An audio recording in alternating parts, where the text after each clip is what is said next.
bonjour. Alors aujourd'hui, présentation d'un très beau jouet.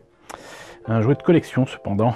Un jouet de la société Yamato qui n'existe plus, qui a été remplacé, si j'ai bien compris, par une société qui s'appelle Arcadia. Alors est-ce que c'est les mêmes? Est-ce que c'est d'autres? Je ne saurais vous dire. Quoi qu'il en soit, donc au début des années 2000, il y avait la possibilité quand même d'avoir de belles Valkyries au 1,60 et même au 1,72 si on compte les YF21 et YF19. Reste que donc les Valkyries étaient au 1,60 et donc du coup Yamato, si je me rappelle bien, il me semble que c'était en 2004, a sorti cette armure femelle zentradienne qu'on voit dans le film Do You Remember Love, donc de Macross, donc le Quedlun Rao, piloté par Miria 639. C'est quasiment le même design, je pense même en fait que c'est le même design que l'on voit dans la série télévisée de Macross, donc de Kazutaka Miyatake. Et donc ce qui est rigolo, c'est que c'est un des rares designs, à part la Valkyrie qui a quand même un petit peu évolué, notamment au niveau du cockpit et de son pack dorsal. C'est quand même un design qui a été repris tel quel, ils ont juste changé la couleur, et au lieu d'être verte, et ben en fait elle est rouge, qui est quand même sa couleur à Miria, puisqu'elle aura des Valkyries rouges par la suite. Et même si elle est extrêmement, comment dirais-je, meurtrière dans le film, tout comme dans la série, elle finit par tomber entre guillemets sous le charme de son futur mari qui est Maximilien Génius. C'est dans le film. Ce qui est assez étrange, c'est que on a la, comment dirais-je, on a une différence avec la série télé. C'est que dans la série télé, Miria devient micronienne et à la taille des humains, j'allais dire normal. Là, dans le film, visiblement, un humain peut devenir un géant, puisque on voit très clairement donc Max de grande taille pour le mettre en tant que pilote donc d'une armure femelle zentradienne, et armure femelle qui est d'ailleurs du coup bleue, qui est sa couleur à lui aussi. Et en couple ils vont combattre dans la bataille finale du film.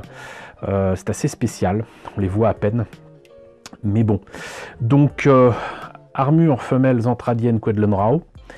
La boîte est quand même pas terrible, mais c'est un beau bébé. Et il est dans une boîte fenêtre avec du plastique transparent qui permet de voir les choses. Mais bon, déjà on aperçoit qu'il y a des, comment dirais-je, des soutes à missiles qui peuvent pas s'ouvrir d'elles-mêmes. En fait c'est faux, elles s'ouvrent d'elles-mêmes, mais là il y a la possibilité de changer certaines de ces soutes pour une version ouverte. Je pense que c'est pour les jambes, parce que sur le dos il me semble que ça s'ouvre. Voilà, ça doit être ça. Et donc on voit ce que ça donne ici. On voit aussi que d'ailleurs, comme dans la maquette au 144 que je vous ai montré il y a des années, on a donc un cockpit avec la pilote, donc Miria, qui est dedans. Et il n'y a pas que le buste, elle est entière. Et là on voit donc la soute à missile ici qui s'ouvre. Et donc là ils doivent certainement insister sur le fait que les doigts soient articulés.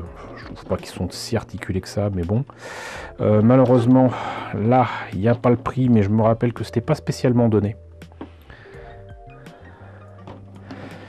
Et là donc on a l'armure présente donc de face, de dos, et donc là on voit bel et bien la pilote qui du coup se retrouve, si on l'enlève de l'armure, dans une position un peu ridicule.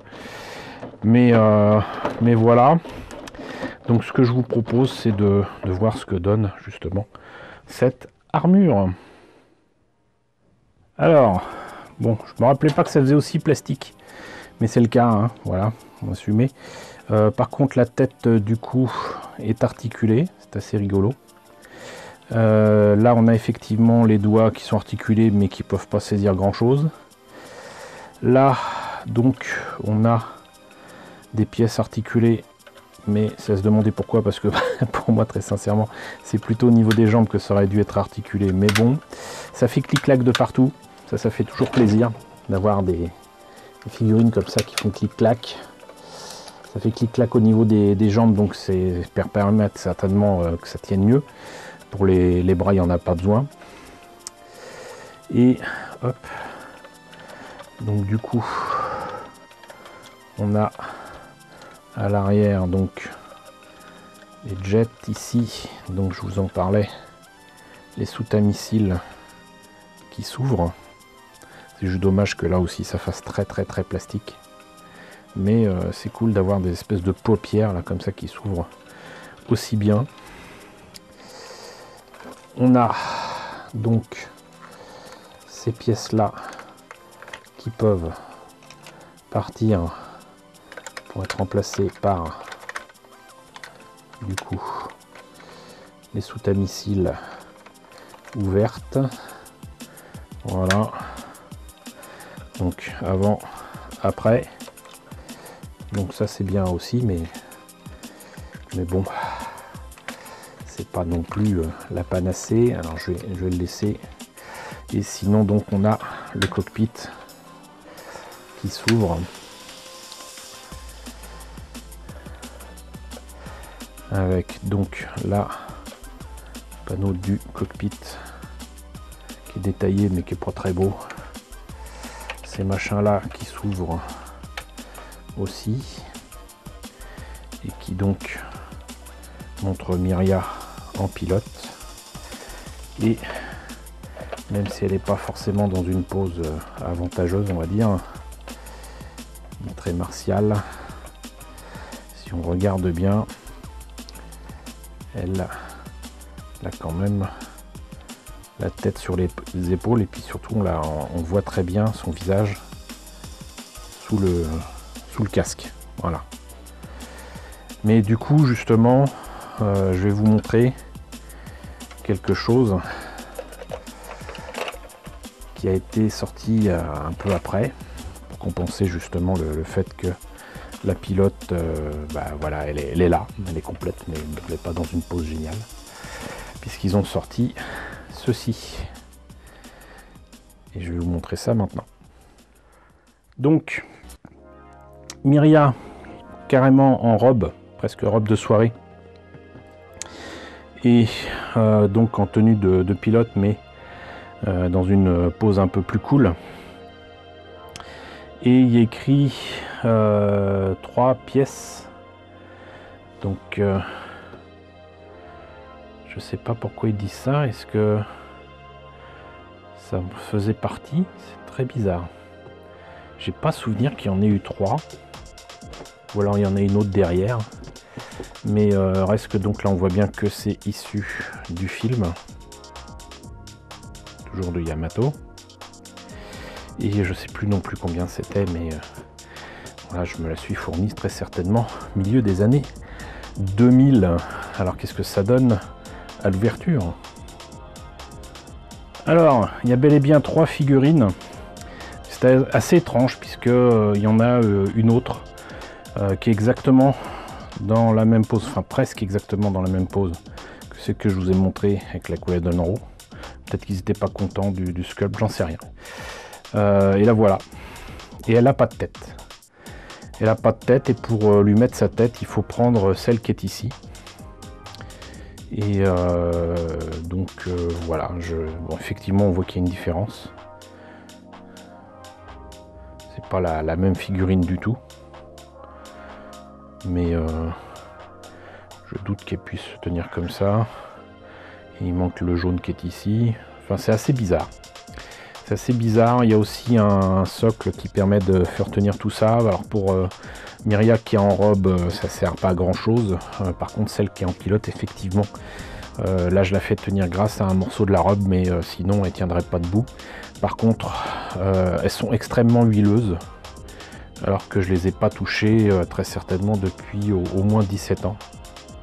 Ça se voit pas à l'écran, mais oula, quelle fessie.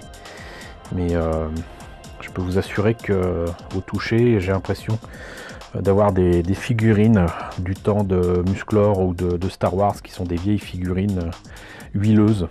Voilà, elle tient pas. Et donc on va en profiter justement pour vous montrer que là il y a quand même des différences avec le casque, notamment là il n'y a pas ces détails là ici. Et là par contre toujours cet excellent visage sous le casque qu'apparemment donc on peut ouvrir. Non, bon, tant pis. Et on peut remplacer donc, apparemment, il me semble, hein, qu'on pouvait remplacer la version casque. Non, c'est pas le cas. Bon, il me semblait qu'on pouvait mettre la version casque, la version avec les cheveux à la place de la version casque. Mais peut-être qu'en fait, je me trompe et qu'il s'agit de celle-ci. Non, bah je comprends pas. Je comprends pas, mais bon, le fait est qu'elle est bien jolie ici. Elle perd la tête, voilà, on n'est plus le 14 juillet. Et là, donc, ils lui ont quand même fait des jambes et même des chaussettes et des chaussures. Et voilà, sinon, là, ouais, sont bien jolies, mais c'est juste que j'ai l'impression que ça n'a pas été fait pour durer, hein, parce que voilà, si elles sont comme ça maintenant, qu'est-ce que ça va donner dans 20 ans, quoi. Et ça va pas être la joie. Mais bon, du coup, ça permet d'avoir la version dans la Quedlon Row, la version sur pied, j'allais dire, et la version en robe. C'est pas civil, il n'y a pas de civil chez les Entradia. Donc voilà, écoutez, c'était la Quedlon Row au 1/60e de Yamato. Désolé pour, comment dirais-je, les petits problèmes de présentation de ces figurines vers la fin, mais bon, c'est les joies du pseudo direct. J'espère en tous les cas que ça vous a intéressé de découvrir tout ça. N'hésitez pas à me dire ce qu'il en est dans la section commentaires. N'hésitez pas à liker, n'hésitez pas à partager, n'hésitez pas à vous abonner si ce n'est pas déjà le cas. Coucou aux nombreux abonnés qui nous ont rejoints ces derniers temps, bienvenue ici. Coucou aux grands anciens qui me suivent depuis 6 ans, merci à tous de votre fidélité, merci à tous de votre soutien sur Tipeee et sur Paypal. Surtout prenez soin de vous, je vous laisse avec la liste des contributeurs de la chaîne et je vous dis à très bientôt, je l'espère, pour la présentation de nouveaux Juju Macros.